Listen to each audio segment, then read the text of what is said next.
The one thing that we all have in common is that we are all human. And we understand with humanity we have troubles and trials, afflictions. This can also be called pressure. We're always under pressure. Scripture in 2 Corinthians chapter 4 and verse 7 says, "But we have this treasure in earthen vessels, that the excellency of the power may be of God and not of us." What treasure he's talking about? In the verses before, he talks about the light of Christ shining in our lives. What a contrast that something as great as the light of Christ would be put into earthen vessels such as we. And then he goes on, he talks about all the things that we face and troubles and trials, and he says, but we're not going to let those get us down. But what I want to focus on is the second to the last verse in that chapter.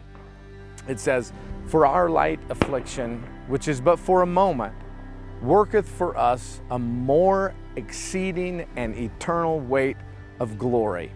The word affliction there means pressure. That's the original word, literally means pressure. And he's contrasting here the light pressure and the exceeding glory. And essentially he's saying everything we face, the pressure we face, temptation and troubles and trials and tribulations and life is always, the devil is fighting us. We're always under pressure. Sometimes not as much light pressure, hard pressure, but he categorizes it all as light pressure. For our light affliction, it's really just for a moment. We're only living for a moment, but it's working in us a more excellent eternal weight of glory, or exceeding eternal weight of glory. In the Greek, it's a really interesting phrase here. It literally means and says from hyperbole to hyperbole. What's a hyperbole? It's an over-exaggeration. It's like if you were to say, I'm so hungry I could eat a cow, or I'm so happy I'm on top of the world. It's an over-exaggeration.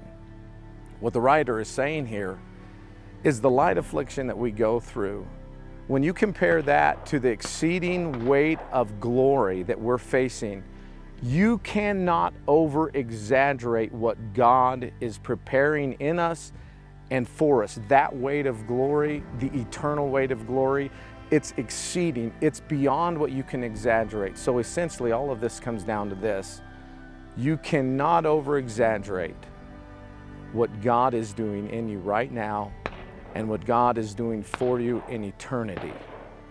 And you should never get over that. The key is the last verse. He says, we don't look at the things which are seen. Stop looking at everything you can see with your eyes and get your eyes on Jesus Christ and get your eyes on what He's doing in you and what He's preparing for you, and try to exaggerate it.